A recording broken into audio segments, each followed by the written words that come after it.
Mesdames et messieurs, chers téléspectateurs, bonjour. Dans le cadre de votre émission Face à Bouchedi, nous recevons aujourd'hui M. Guy Christian Mavioga, secrétaire général exécutif du Bloc démocratique chrétien, avec qui nous allons discuter de certaines questions. M. Guy Christian Mavioga, bonjour et merci de nous recevoir chez vous. Bonjour monsieur. Alors comment se porte votre parti politique?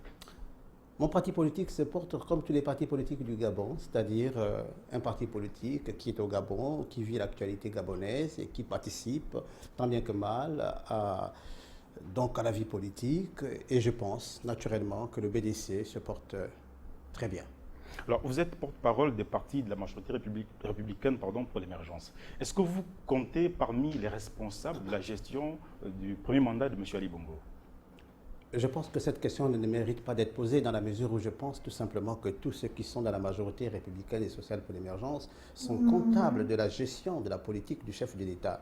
Il n'y a pas de raison que nous puissions dire aujourd'hui que la gestion de la politique ou du pays incombe nécessairement au président de la République ou à ses collaborateurs ou encore à ses différents gouvernements. Je pense qu'au-delà du gouvernement, au-delà de l'Assemblée nationale, au-delà des autres institutions, tous ceux qui sont membres de la majorité républicaine et sociale pour l'émergence sont comptables, au même titre que le chef de l'État, donc de la gestion de ces dernières années. Et croyez-vous être satisfait de cette gestion-là? Nous l'état actuel du pays. Nous sommes des hommes et des femmes qui avons une ambition particulière, à mener le Gabon vers une émergence à l'horizon 2025.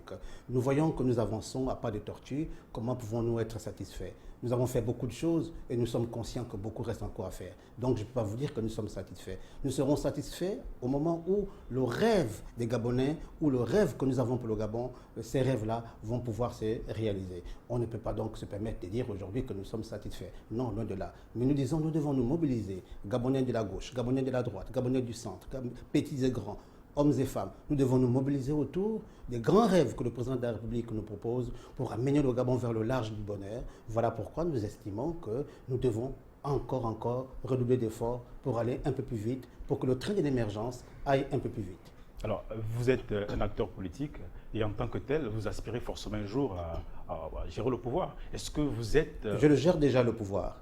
Je le gère déjà le pouvoir en étant déjà membre de la majorité républicaine et sociale, parce que c'est la majorité qui est au pouvoir. Je le gère déjà en tant que porte-parole de la majorité. Je le gère déjà en tant que, dans les responsabilités qui me sont confiées, à mon niveau, je le gère déjà le pouvoir. Alors, et maintenant, j'estime qu'il y a maintenant effectivement un certain nombre de degrés de responsabilité. Je ne le gère pas peut-être au premier plan, mais je pense que je le gère déjà à mon niveau.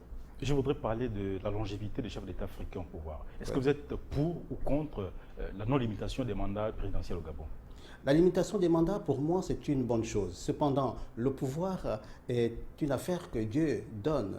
Vous voyez, on ne peut pas se focaliser sur la limitation des mandats. Non, il faut que les gens travaillent et que le peuple décide. C'est la raison pour laquelle le dialogue qui vient de se terminer ici au Gabon n'a pas pu avoir un consensus autour de la limitation des mandats. Et je vais vous dire, en dehors du peuple, vous savez, quand le peuple décide qui est président de la République, c'est Dieu qui donne en réalité le pouvoir. C'est Dieu qui décide d'abaisser les uns et d'élever les autres.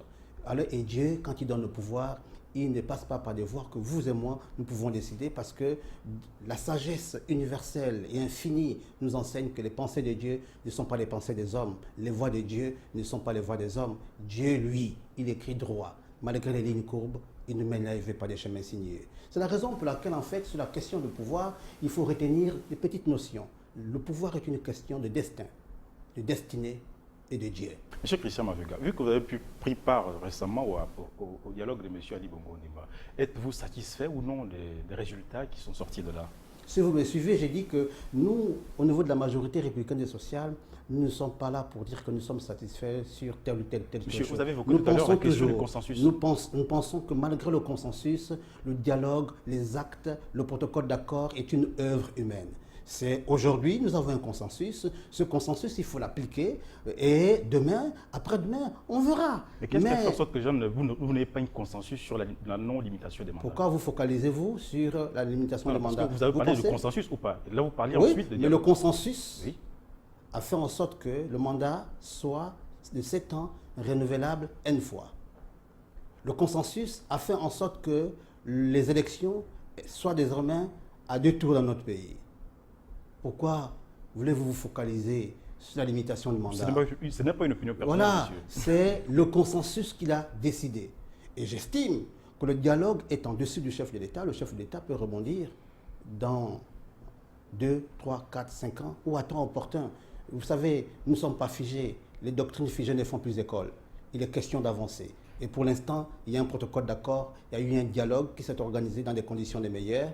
Et nous pensons tout simplement qu'il y a un protocole d'accord, un consensus qui a été fait. Il faut appliquer donc les actes de ce dialogue. Et demain, on verra.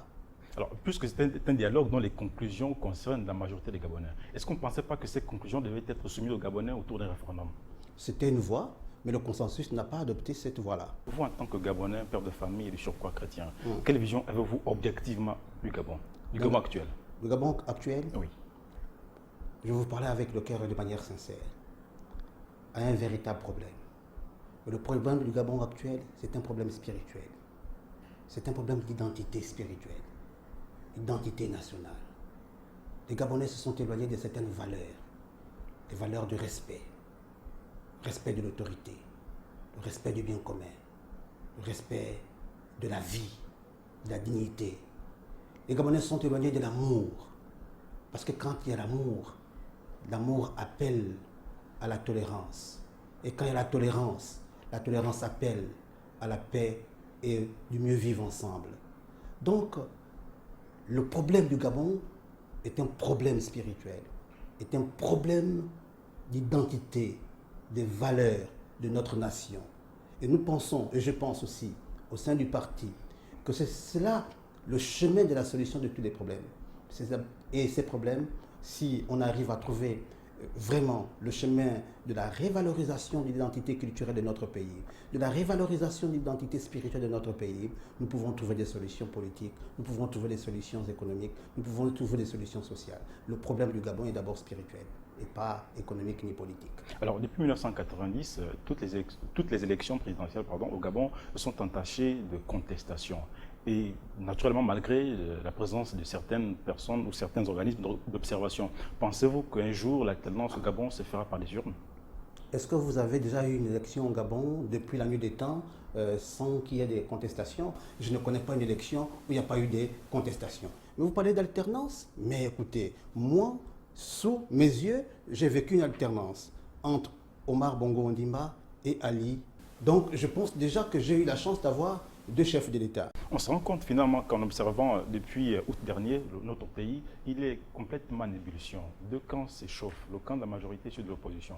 M. Ali Bongo et Jean Ping ont du mal à s'accorder. Est-ce que vous pensez qu'il doit avoir un dialogue entre M. Ali Bongo et M. Jean Ping? Si oui, sous quel format? D'abord, je tiens à vous dire que le dialogue d'Ali Bongo Ondimba est un dialogue républicain et patriotique. L'avantage d'ailleurs de ce dialogue, puisqu'il est républicain et initié par le chef de l'État, vous voyez que le protocole d'accord va être appliqué. Mais le dialogue des Ping, quelles sont les résolutions du dialogue des Ping? Ils vont les appliquer où? Donc ne confondons pas, ne mélangeons pas, ne mettons pas les dialogues au même niveau. Cependant, à ce qui concerne le dialogue, je pense que le dialogue devait être permanent. Je pense que le chef de l'État, en tant que chef de l'État, il est père de la nation. En tant que père de la nation, il doit être capable de discuter avec tous ses enfants. Aujourd'hui, les voix s'élèvent. Les voix s'élèvent pour permettre à ceux que les deux puissent se parler. Je suis de ceux qui pensent que le dialogue doit être permanent. Et le chef de l'État actuel est président du PDG. Le PDG s'appuie sur un triptyque simple: dialogue, tolérance et paix. Il n'y a pas donc des raisons que le chef de l'État ne discute pas avec Ping un jour. Tôt ou tard, quel que soit le format. Et je suis convaincu, les deux vont se parler parce qu'ils sont tous enfants de cette nation et il est question que les enfants de cette nation comprennent une seule chose. Nous sommes différents, nous sommes comme les 5 doigts de la main, différents, mais condamnés à faire le chemin ensemble. Regardez la main, les 5 doigts sont là, les 5 doigts ne se ressemblent pas, mais ces 5 doigts sont condamnés à être ensemble. Voilà pourquoi je dis le dialogue doit être permanent, peu importe le format. Mais je refute. Donc le format d'Angondje qui nous a mobilisés pendant 2 mois pour ce protocole d'accord. Je dis, le chef d'État peut avoir des rencontres bilatérales avec toutes les forces vives de la nation. Il n'y a pas que Ping, je dis bien toutes les forces vives de la nation. Alors, Monsieur Guy, puisque vous êtes partisan de la majorité au pouvoir, est-ce que vous croyez à votre âme et conscience, très sincèrement, que le PDG pourra faire appliquer stricto sensu les recommandations sorties de ce dialogue? Et il n'y a pas de choix, c'est un consensus. Les engagements que nous avons pris avec l'opposition qui a pris part à ce dialogue. Il n'y a pas de choix, c'est un consensus.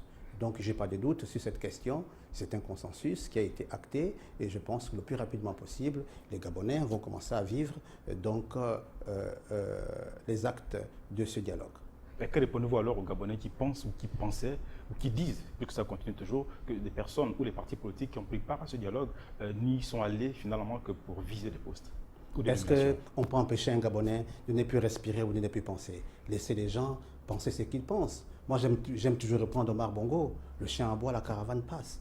Aujourd'hui, on ne peut empêcher à personne de penser ce qu'il veut penser, mais il est question que les gens se mettent au travail. Vous comprenez? Je vais vous dire quelque chose.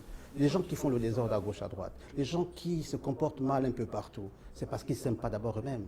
C'est normal. Si quelqu'un n'arrive pas à s'aimer, comment voulez-vous que cette personne puisse vous aimer? Comment voulez-vous que cette personne puisse aimer son voisin? Comment voulez-vous que cette personne puisse aimer le pays? Ce n'est pas possible. Il faut commencer à vous aimer pour aimer votre pays. Il faut commencer à vous aimer pour aimer la nation et même pour respecter les institutions. Je crois que c'est un manque d'amour qui fait en sorte que les gens se comportent comme ils se comportent. Mais on ne peut pas empêcher les gens d'être ce qu'ils sont. Bien au contraire, nous qui sommes au pouvoir, nous devons travailler pour amener les gens vers le haut et pas vers le bas. Alors, vous répétez constamment, vous qui êtes au pouvoir, vous qui êtes au pouvoir. Vous qui êtes au pouvoir, quelle est l'analyse que vous faites de la situation actuelle de notre pays? C'est une situation où les gens aujourd'hui disent, bon, écoutez, nous pensons que le Gabon doit être comme le temps de la manne. On reste chez nous et tout tombe du ciel. Non. Mesdames et messieurs, chers frères et sœurs, le temps de la manne est terminé. C'est le temps où chacun doit mettre la main à la pâte pour travailler. Chacun mangera la sueur de son front. Il est question que les gens se mettent debout pour travailler. Il est question que les gens se mettent debout pour s'aimer, se respecter et respecter les autres. Il est question qu'on se mette debout pour travailler pour notre pays. Alors, vous demandez aux Gabonais de se mettre debout et de travailler pour le pays, etc., etc. Des très beaux discours. Et ce discours, bien sûr, j'espère, j'estime d'ailleurs, qu'il impactera l'éducation de notre pays, d'autant plus que le pays actuellement subit beaucoup de grèves depuis le mois de novembre. Et je viens à cette question pour parler naturellement du renouvellement de l'élite politique de notre pays.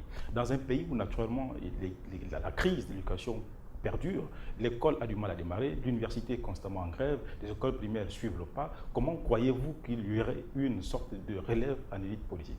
Je suis d'accord avec vous. Il n'y a pas de relève ou de pays debout avec une éducation bancale ou malade. Et le chef de l'État prend conscience de cette situation. C'est la raison pour laquelle il estime qu'il veut mettre les jeunes au centre de son action. Donc vous allez voir dans les jours à venir, les mois à venir, donc l'essentiel et la priorité va être au niveau de la jeunesse. L'éducation nationale va rebondir parce que le chef de l'État estime que ce septennat est le septennat de la jeunesse et à côté de la jeunesse, le septennat de la femme. Depuis ce qu'il parle de septennat de projection donc dans l'avenir, son premier mandat vient de s'écouler, il n'a certainement pas, puisque le constat le fait tous naturellement, il n'y a pas d'école sortie de terre, il n'y a pas d'université construite. Sur quoi fonde-t-il ce discours en confiant le septennat à la jeunesse? Sur quelle jeunesse compte-t-il? Dans un premier temps, cette jeunesse scolarisée ou celle qui non scolarisée? Dans un premier temps, le chef de l'État ne fait pas de différence entre la jeunesse. Il y a une jeunesse scolarisée qu'il faut accompagner.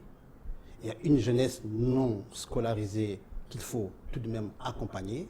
Et dans cette jeunesse non scolarisée, on retrouve des diplômés et des non-diplômés qu'il faut accompagner. Le premier septennat, le président de la République s'était focalisé sur la diversification de l'économie. Parce qu'il estimait que pour partager les richesses, il fallait d'abord créer ces richesses.